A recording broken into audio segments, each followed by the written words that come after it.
त्याच्यानंतर हर्ष हा गणेश स्तवन करेल आणि वनाचे श्लोक या पहिल्या प्रकरणाचं पद्य वाचन करेल.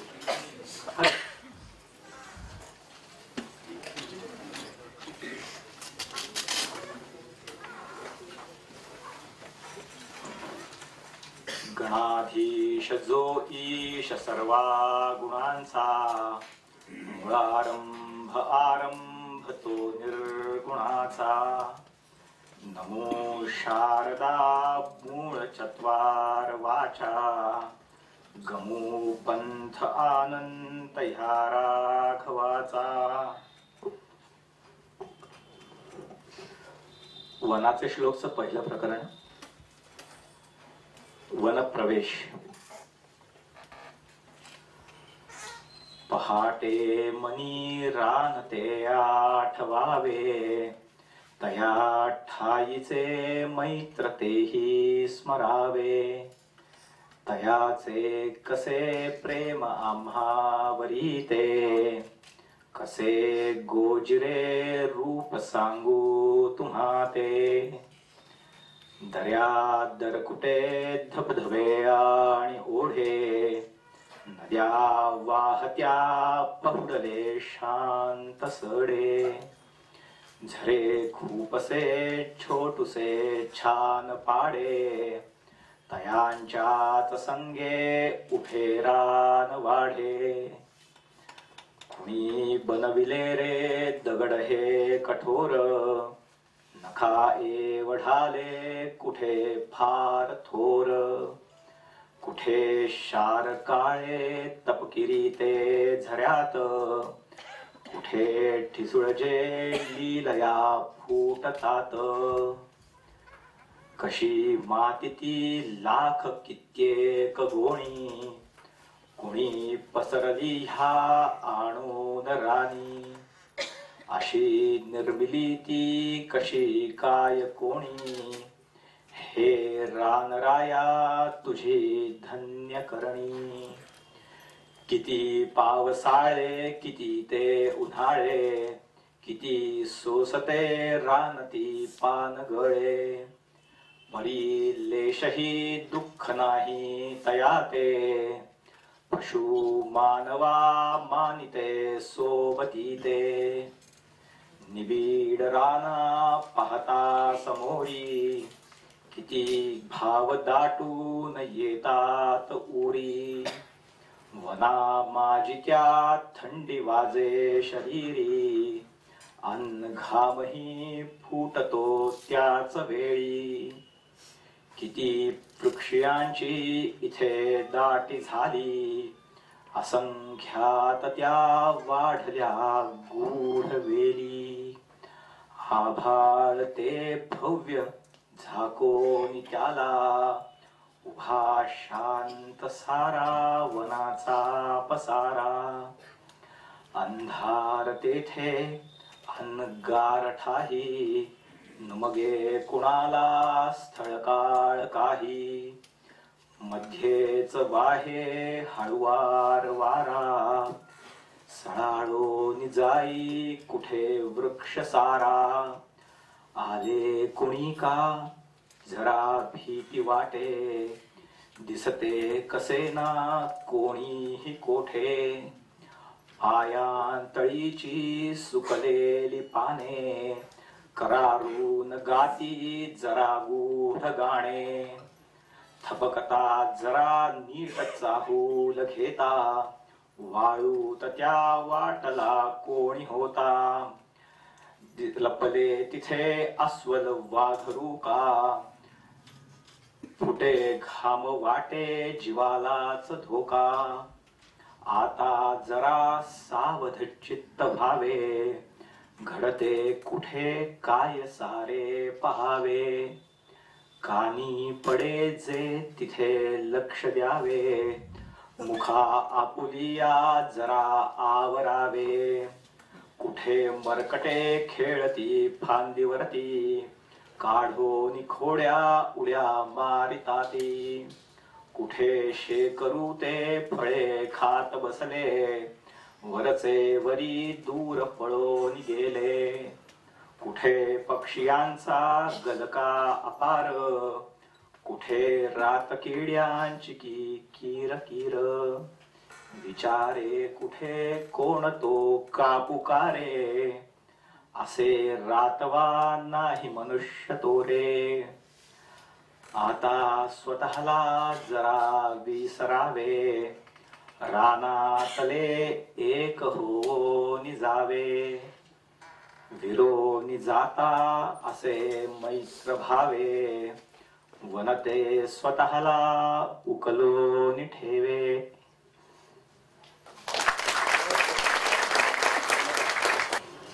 ते फार न करता थोडंच करावं असा मी पुरेपूर प्रयत्न करेन.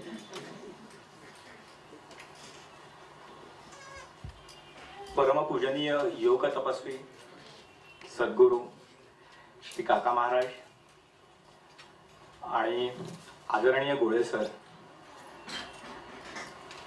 यांच्या स्मृतीला वंदन करून मी थोडंसं बोलतो.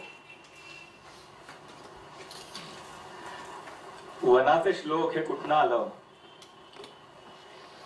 हे अर्थात हा प्रश्न अगदी सुरुवातीपासून मला बऱ्याच जणांनी विचारला आणि त्याचं उत्तर मी तेव्हापासून जे देत आलो अजूनही तेच आहे की मलाही हे माहिती नाही. कारण हे नाव कसं सुचलं, का सुचलं, याच्यावर काहीच उत्तर माझ्याकडे नाहीये. गंमत सांगायची, एकदा झोप लागत नव्हती म्हणून काहीतरी विचार करत बसलो होतो आणि त्याच्यात अचानक वनाचे श्लोक असं टायटल सुचलं. आता हे असं किती काय काय सुचत असतं, पण ह्याचं पुढे काहीतरी होईल असं तेव्हा अजिबात वाटलं नव्हतं. आमची मैत्रिणी सायली पलांडे दातार, ती आंबोलीमध्ये काम करते. म्हणजे तिथल्या शाळेतल्या 5वी ते 10वी या विद्यार्थ्यांना पर्यावरणाचे धडे, खरं म्हणजे ती त्याला धडे म्हणणार नाही कारण त्यांच्याकडनंही बरेच धडे मिळतात, त्या इंटरॅक्शन्स चालू असतात. गेली जवळजवळ 7-8 वर्ष ती अशी शिबिरं तिथे कंडक्ट करतेय. हे करताना म्हणजे ती हे करतेय 7-8 वर्ष आणि मला माहिती आहे आणि मला जाणवतंय खूप की अरे मी काहीच करू शकत नाहीये. माझं कॉन्ट्रीब्युशन काय याच्यामध्ये, ते शून्य. मी मुंबईला पार्थ दीप्ती बापट यांच्याकडे इकॉलॉजिकल सोसायटीचा जो कोर्स तिकडे चालतो मुंबईत, तो केला आणि त्याच्यानंतर जवळजवळ 4-1 वर्ष काहीच करत नव्हतो. काय करतोय आणि मग का शिकलो मी असं वाटायला लागलं. आणि गोळे सरांनी अस्वस्थ तर करून सोडलेलंच होतं. ती अस्वस्थता गमावणं काही आता शक्य नाही. त्याच्यातनच बहुधा हे निर्माण झालं की ठीक आहे, आपल्याला फील्डवरती काही करता येत नाहीये ना, आपण आपल्याकडनं काहीतरी लेखन झालं पाहिजे, काहीतरी सोप्या शब्दामध्ये आपल्याला सांगता आलं पाहिजे की गोळे सरांकडनं, महाजन सरांकडनं आम्हाला काय मिळालं. एक विचारांची वेगळी दिशा ही केवळ सरांकडनंच विद्यार्थ्यांना मिळावी असं नाही, तर ती आपण कुठेतरी आणखीन सोपी करून खूप लोकांना सांगू शकू असं थोडंसं वाटलं. त्यावेळेला ते टायटल सुचल्यानंतर मनात आलं की थोडेसे श्लोक लिहावेत, काहीतरी जंगलाची छान वर्णन करणारे. आता आज संकष्टी चतुर्थी आहे, 21 हा आकडा त्या दिवशी मला मनात आला. 21 श्लोक लिहू का माहिती नाही परत, पण जवळजवळ 14-15 श्लोक झाले. आमचा मित्र आनंद दातार, पल्लवी दातार यांना ते दाखवले. त्यांना ते प्रचंड आवडले. ते म्हणाले, हर्ष, याच्यामध्ये ना इकॉलॉजिकल प्रोसेसेस कुठेतरी दिसतायत आणि त्या चांगल्या उतरतील असं वाटतं, तर हे तू चालू ठेव. मग नंतर वेगळ्या छंदामध्ये, वेगळ्या वृत्तामध्ये थोडंसं लिहिलं. मग ते आनंदने डिस्कार्ड केलं. नाही, वृत्त बदलायचं नाही, पण आता श्लोक लिहितोस ना, हे श्लोकच पाहिजे. तेव्हा जाणवलं की हे भुजंग प्रयातात हे सगळं इतकं लिहिणं हे प्रचंड अवघड आहे. पण आता केलंय सुरू आणि कुठे परीक्षा द्यायची नाहीये, मग काय हरकत आहे प्रयत्न करायला. 1 वर्ष लागलं काय, 10 वर्ष लागली काय, नाहीच झालं काय, अशा विचाराने चालू ठेवलं. जसं जसं आणखीन वाचत होतो किंवा विचार करत होतो तसं आणखीन सुचत गेलं. मग आनंद पल्लवी दोघेही गेले ऑस्ट्रेलियाला. परत एक व्हॉइड तयार झाला की कोणाशी बोलावं याच्यावरती.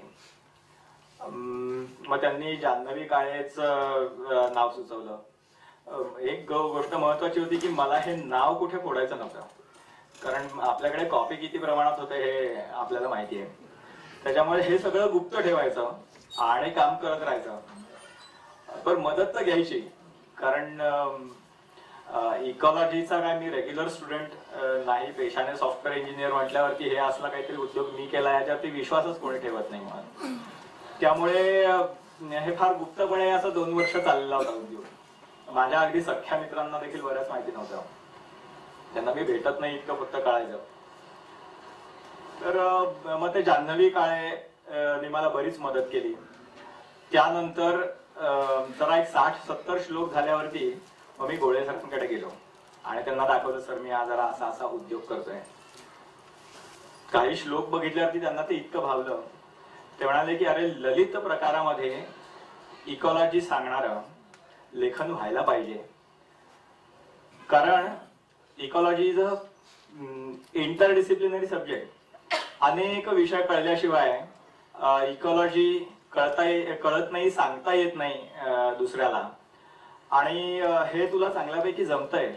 आणि हा प्रयोग बहुधा पहिल्यांदाच होतोय काव्यामधनं इकॉलॉजी समजावून सांगण्याचा.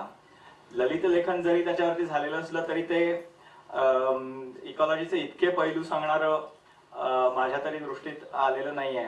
असं सरांनी म्हटल्यावरती माझा हुक प्रचंड वाढला. म्हणजे तेव्हा मी ते सिरियसली घ्यायला लागलो. तोपर्यंत मी ते इतकं सिरियसली घेतलं नव्हतं खरं सांगायचं तर.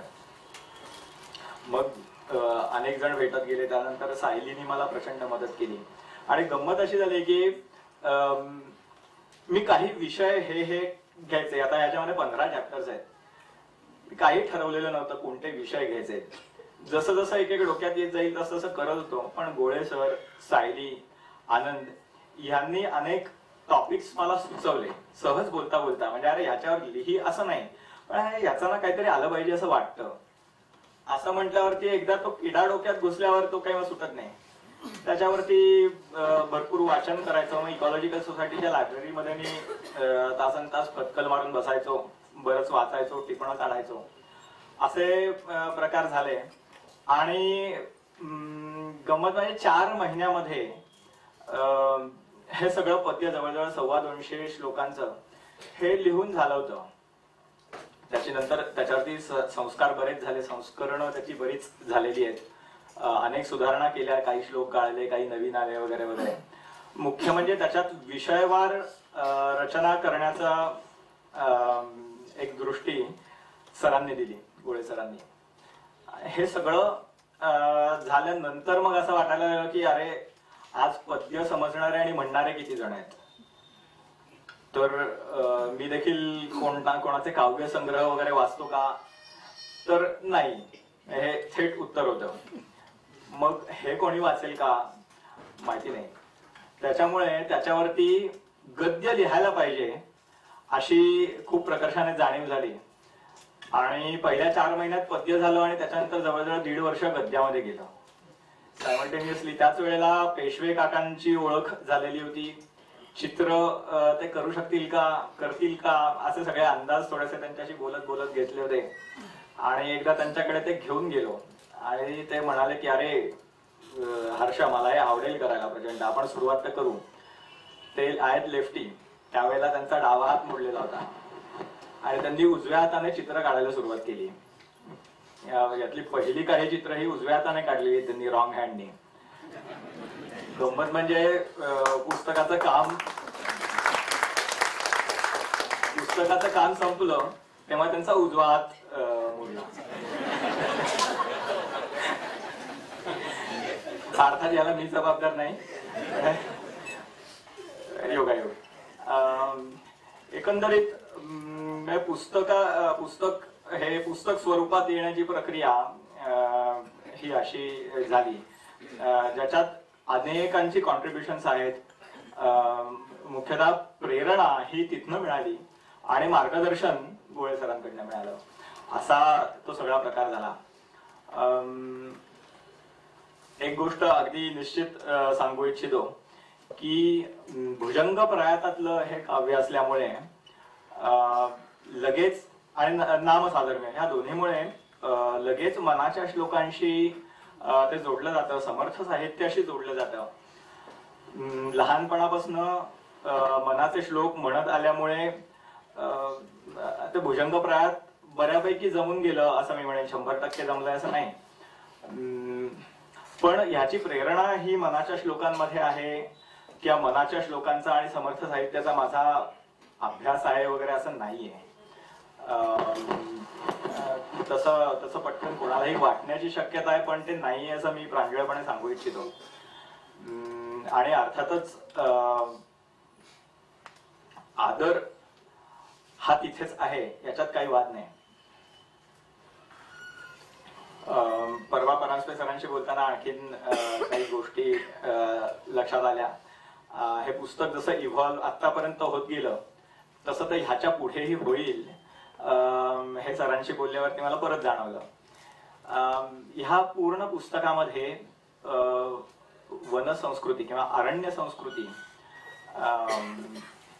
बद्दल काही फारसं लिहिलं गेलेलं, रादर काहीच लिहिलं गेलेलं नाहीये. आणखीन एक म्हणजे इकॉलॉजी आणि इकॉनॉमिक्स यांचा संबंध हा फारसा प्रस्थापित त्यात झालेला नाहीये. म्हणजे संबंध असणे किंवा संबंध नसणे ह्या कशावरच भाष्य झालंय असं मला वाटत नाही. अर्थात मी थोडासा याचा विचार केला होता तेव्हा मला लक्षात आलं होतं की हे इकॉनॉमिक्स सारख्या गोष्टी ह्या काव्यामध्ये बसवणं फारच कठीण आहे बुवा. त्याचा आत्ता विचारच न केलेला बरा असं म्हणून मी तो ऑप्शनला टाकला होता. आणखीन एक गोष्ट महत्वाची होती की हे दीर्घकाव्य आहे. काव्यच वाचत नाही तिथे दीर्घकाव्य काय वाचणार, आणि दीर्घकाव्य वाचत नाही तिथे खंडकाव्य काय वाचणार. त्याच्यामुळे ते खंडकाव्याकडे जाऊ नये याची एक काळजी मला घ्यायची होती. त्याच्यामुळे बरेच टॉपिक्स मी सोडून दिले. एक गोष्ट सांगतो, आभार मानायचे खरे तर ते, आणि मग मी थांबेन. ती गोष्ट म्हणजे मगाशी मी म्हटलं तसं 2 वर्ष मी ह्या नावाच्या बाबतीत खूप गुप्तता पाळली होती. आणि अचानक एके दिवशी मला आमच्या पार्थ सरांचा फोन आला मुंबईहून की अरे हर्ष, ठाण्यातनं आपलं पर्यावरण नावाचं एक मासिक निघतं, त्याच्यामध्ये एक डॉक्टर पुरुषोत्तम काळे म्हणून त्यांनी वनाचे श्लोकच लिहिले, ते बघितलेस का? मग मी खूप खटपट करून ते शोधलं, श्लोक बघितले त्यांचे लिहिलेले. ते वृत्त वेगळं होतं, श्लोकांचे कंटेंट्स वेगळे होते, पण तरी मग त्यांना संपर्क केला. त्यांच्याशी छान बोलणं झालं. अशी माणसं फार कमी भेटतात. मला खूप त्यांच्याबद्दल आदर त्यामुळे निर्माण झाला, तो वाढला. ते म्हणाले की अरे मी 2000 साली काही श्लोक लिहिले होते, 9-10, आणि त्यानंतर 2-3 वर्ष काहीच झालं नाही. मग परत आणखीन काही लिहिले. असं करत एक 7-8 सालापर्यंत बहुतेक त्यांचे 60च्या आसपास श्लोक लिहून झाले होते. मग लोकांनी, त्यांच्या विद्यार्थ्यांनी वगैरे त्यांना आग्रह केला म्हणून ते आपलं पर्यावरणमध्ये प्रसिद्ध करत होते. मी त्यांना म्हटलं गंमतच आहे, कारण मलाही हे टायटल सुचलं, गेली 2 वर्ष मी त्याच्यावरती लिहितोय, आणि आता मला सडनली तुमचं दिसल्यावरती कळे ना की अरे काय झालं. तर ते म्हणाले काही चिंता करू नकोस, ते हे टायटल हे मला जिथनं सुचलंय तिथनंच तुला सुचलंय, तुला जिथनं मला जिथनं आली आहे प्रेरणा तिथनंच तुला आली आहे, त्याच्यामुळे ते काही ती माझी जहागीर नाही आणि तू वापर. ही गोष्ट इतकी मोठी आहे की म्हणजे त्यांचे आभार मानणं, सत्कार करणं ह्या गोष्टी फार लहान होतील. आज ते इथे यायला हवे होते, माझा तसा त्यांना आग्रह होता, पण त्यांचं कार्यबाहुल्य, त्यांचं युनिव्हर्सिटीमध्ये मुंबईला काही पदं भूषवतात, तर त्यांची तिथली कामं याच्यामुळे ते येऊ शकले नाही. पण त्यांना मी मध्ये भेटून आलो. हा उल्लेख करणं फारच आवश्यक होतं. मला एकंदरीत असं वाटतं की इथे बसलेल्यांपैकी अनेक जण इकॉलॉजी या विषयावरती खूप काम करतायत ती लोकांपर्यंत पोहोचवण्यासाठी देखील भरपूर काम त्यांचं आधीच चालू आहे. माझ्याकडनं एक छोटासा प्रयत्न, एक छोटासा ऍडिशन त्याच्यामध्ये मी केलेलं आहे आणि मी त्यांच्या कंपूमध्ये नुकताच प्रवेश मिळवतोय की काय अशी स्थिती आहे. तर त्यांनी ह्यापुढे मला भरपूर सहकार्य करावं, मार्गदर्शन करावं आणि हे वनाचे श्लोक हे माझे नाहीत, हे आपले सगळ्यांचे आहेत. प्रकाशकांनी कृपया हे ऐकू नये असं लक्षात घेऊन आपण सगळ्यांनी मिळून त्याच्यावरती काम करावं. याच्यातनं इकॉलॉजी बद्दल जाण आणि जाणीव ह्या गोष्टी जर आपल्या समाजात निर्माण झाल्या तर त्याच्यासारखी दुसरी छान गोष्ट आता असणार नाही.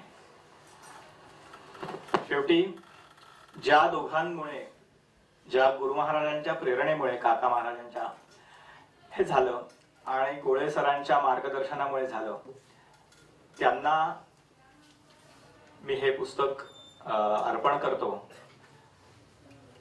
ते अर्पण करताना एवढंच म्हणेन की नारायण जनी, नारायण मनी, नारायण वनी दिसो द्यावा, त्याच नारायणे करोनी कृपेसी, जोडिले शब्दांसी उत्तम भावा. गुरु नारायणा अर्पितो शतका, कारका तारका आता धावा.